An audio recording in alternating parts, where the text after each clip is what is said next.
We all know that a president's life requires high security, but which one is the most heavily guarded in the world? What kind of threats do they face that require such intense protection? Imagine living under constant watch, surrounded by a fortress of security measures, with every move closely monitored. Here's a look into the lives of the most protected leaders on the planet.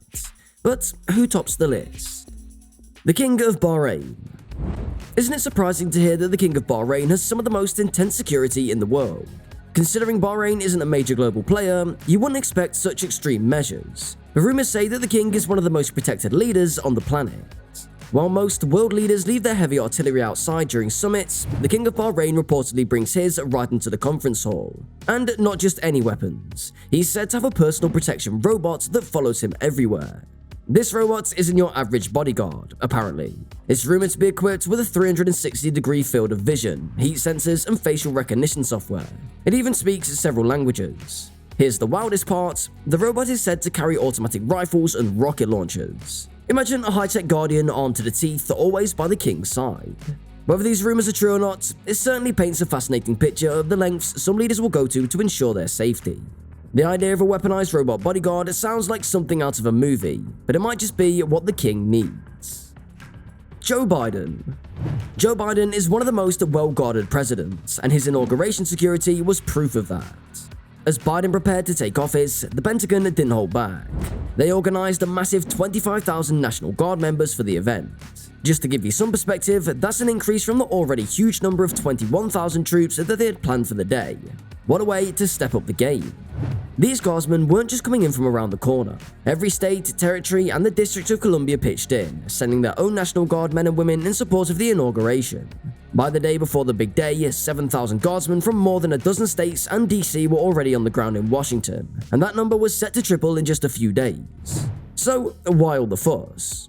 Well, the nation was still reeling from the shocking insurrection at the US Capitol the previous week. The FBI picked up on chatter about armed protests planned in all 50 state capitals and the US Capitol in the lead up to the inauguration. With such serious threats, security had to be airtight.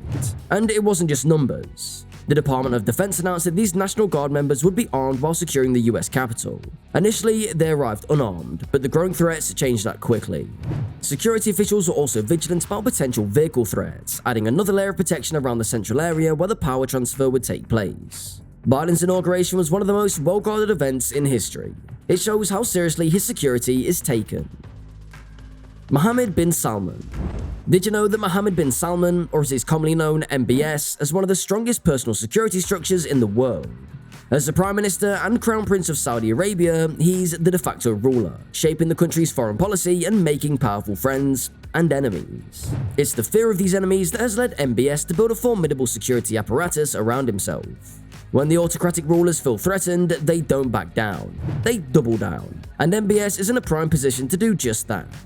Since becoming Crown Prince in June 2017, Mohammed bin Salman has tightened his grip on Saudi Arabia's military and security agencies. As a defense minister, he has reformed and reconstructed these institutions, which were once separate fiefdoms controlled by various royal family members. The system allowed these members to maintain political influence and amass wealth through construction and procurement contracts. MBS's reforms, while still ongoing, have significantly improved the operational capabilities and performance of the kingdom's defense and security agencies. More importantly, they've enabled him to eliminate major rivals and consolidate his power. Now, with a unified command over the military and security forces, MBS stands more secure than ever, ready to face any challenge that comes his way. Xi Jinping. Xi Jinping, China's supreme leader, is known for his iron grip on power. And it's no wonder. Rumor has it he survived 6 assassination attempts. If not him, then who else would need a good security team?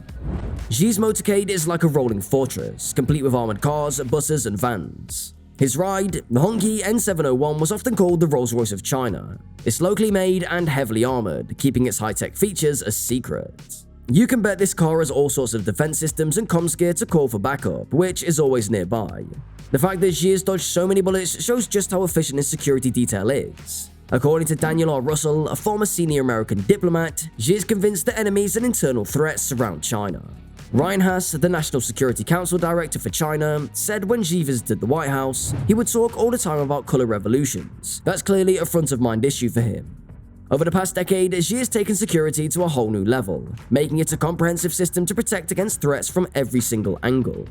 Xi's security measures aren't just about military strength. They involve everyone from soldiers to school teachers and neighborhood watch groups. On National Security Education Day, kids in China learn about everything from spies to terrorists. Neighborhoods even have national security people's line of defense groups to spot potential troublemakers. Wang Lingyu, a party official in China's office for the Hong Kong affairs, added that this evil wind of color revolution has never ceased. Like the COVID virus, it constantly mutates. This mentality has turned China into a place where vigilance can easily spiral into paranoia. Officials see every local issue as part of a bigger conspiracy. Take the pandemic lockdown in Shanghai, for example. Residents started banging pots and pans in protest, and local authorities used loudspeakers to warn them that this was the work of foreign forces. In a world where security is king, Xi Jinping's extreme measures show just how far he'll go to protect himself and his vision for China. Kim Jong-un. Kim Jong-un, North Korea's leader, sure knows how to travel in style, and with a lot of security. This guy is always surrounded by a team of about a dozen highly trained bodyguards. And do you know how some world leaders tone down their security when they go to international summits? Well, not Kim. At a recent summit, his bodyguards were seen running alongside his car, creating quite the spectacle. Speaking of his car, it's a beast. Kim rides in a heavily armored Mercedes-Benz S600, which is pretty much a tank on wheels. The ride has 2 engines, a bunch of defense systems, and even rockets. Plus, it's loaded with communication systems to call in reinforcements if things ever get dicey. Kim never travels solo. His motorcade can have up to 10 vehicles, and when he steps out of his car, he's instantly surrounded by bodyguards. It's like a human wall, making it nearly impossible to snap a picture of him. Oh, and he even brings his own toilet when he travels. Talk about being prepared for anything.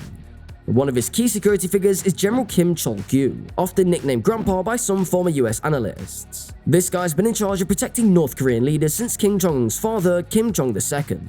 At a historical meeting with South Korean President Moon Jae-in, Kim was flanked by bodyguards in sharp suits and matching blue and white striped ties. They all had red North Korean lapel badges and those curly wired earpieces that made them look like US Secret Service. As Kim left the morning session of talks, his bodyguards got quite the workout. They jogged alongside and ran behind his car, forming a moving human shield. Their ties flapped in the wind as they ran, a sight that became almost iconic. North Korea is one of the most tightly controlled societies in the world, and Kim's security is no joke. Foreigners attending any event where he's present have to go through hours of security checks and hand over all electronics, including phones. The Guard Command, the elite military unit tasked with protecting the leadership, is a key part of North Korea's power structure. They even organized a centerpiece display for the flower festivals in Pyongyang to honor Kim's father and grandfather. So, which of these leaders took it a bit far in your opinion? Let us know in the comments section below. Hit that like button and subscribe to our channel for more engaging content. And don't forget to press the bell icon too. Thank you for watching, and I'll see you in the next one.